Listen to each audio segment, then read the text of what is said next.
Hello everyone, you're watching Let's Talk About Prepping. I'm Tyler, your host, and in this video we're going to look at some of the first results from our Preppermint food test that we started a few videos ago.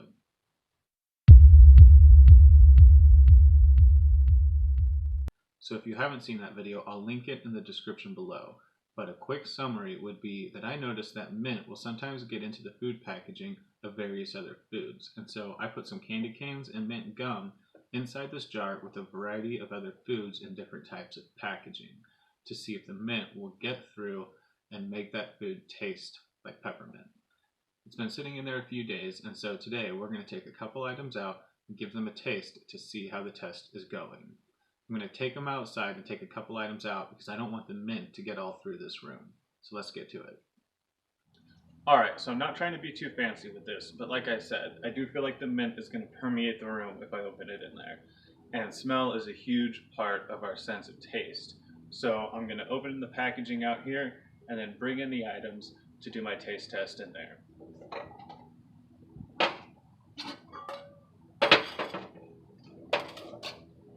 I think I'm going to use, that is a powerful smell.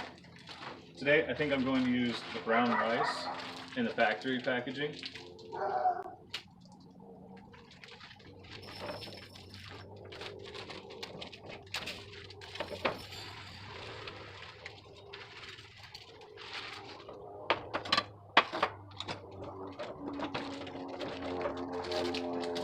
And the Quest protein bar.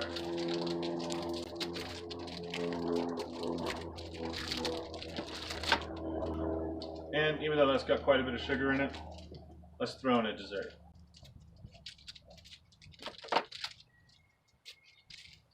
Let's recharge the peppermint tin.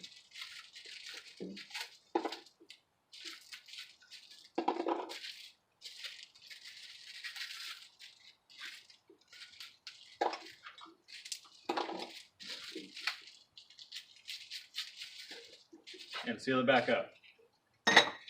And go see how things turned out with our experiment. So I'm going to let the protein and chocolate bars air out for a minute and test the rice first. So I'm going to do both a raw smell test and a cooked taste test.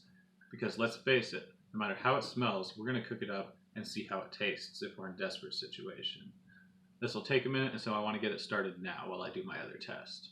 Now I don't have a lot of faith in the brown rice's packaging. I don't think I punctured it at all, but I really don't think that it kept the mint flavor out, and we're about to find out.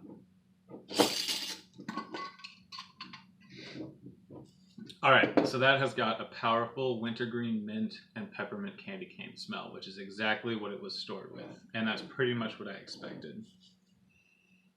It pretty much smells like there's a stick of gum sitting in there. So I really think that even cooked up, this rice is probably going to taste like peppermint, but I'm willing to take that risk, and we would eat this in an emergency situation, no doubt. So let's get it cooked up, and while it's cooking, we'll test out this other stuff.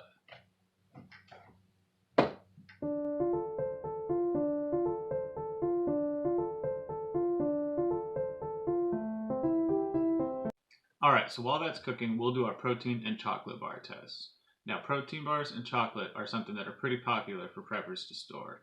So it'll be very relevant for a lot of you, I think, to know just how permeable some of these food packages are. Now, I've got the food packages for each of these here, and there was a little bit of debate about what the Quest bar came in. And it is, in fact, a foil package, so that might give it a bit of a leg up in keeping the peppermint out. I can't really even smell it on the packaging now, but it's been a few minutes. Now, the Dove chocolate bar is just a cellophane type plastic wrapper.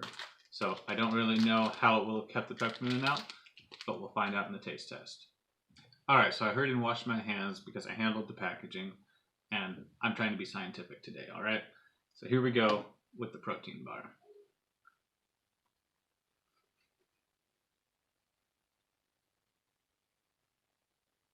I don't really smell any peppermint on this.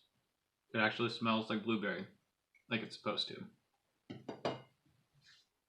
I think that if you handed that to somebody and they didn't know it had been sitting right next to peppermint like that, they probably wouldn't have any clue. So that one gets a thumbs up on being stored next to peppermint for a long period of time. Alright, time for the chocolate bar.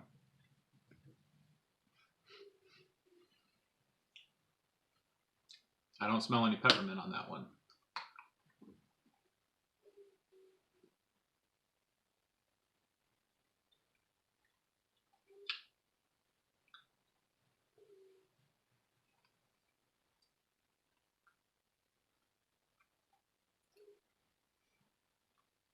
All right, I'm not tasting any peppermint on that one either, but that doesn't mean it's not there. It might just mean that I'm used to tasting peppermint in chocolate. Now, Dove is some of the best chocolate that there is in my opinion, and it comes even better in the foil wrap form, but that's a good piece of chocolate. So, at least over the span of a week, I didn't notice a significant taste of mint in either the Blueberry Cobbler Quest bar or your basic Dove bar, wrapped in foil and plastic, respectively. So let's give that rice a few minutes to cook up and see how it turned out, because it definitely smelled like the peppermint. But let's see how that turns out with a little bit of boiling with some salt and a little bit of air. Alright, so the rice is cooked and ready to test. I gave it a saute, a boil, and a simmer. We're about to find out if that got rid of the powerful mint smell that it had. Now, I haven't added any salt or pepper or anything besides the salt that it was cooked with. We're going to try it raw, just like we might in an emergency situation.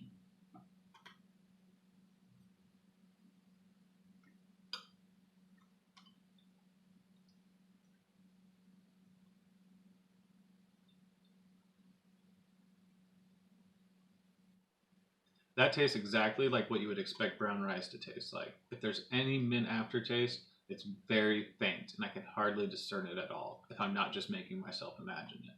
I don't think it's anything that someone would notice if you didn't tell them about it. Although this has only been sitting together for about a week, so the effects might be exacerbated over time, and that's something to think about. Anyways, I'm very surprised by how little this tastes like mint. The rice packaging was one of the ones that I thought was most suspect, and so this is actually pretty promising for the rest of the experiment. Although I'm very interested in the cornmeal and the peanut butter in the plastic packaging. Anyways, this is promising, and it's very informational, I think. I hope you found this interesting, and I hope you'll stay tuned for future Let's Talk About Prepping videos like the rest of the results from this test. Thanks for watching, and stay safe out there, everyone.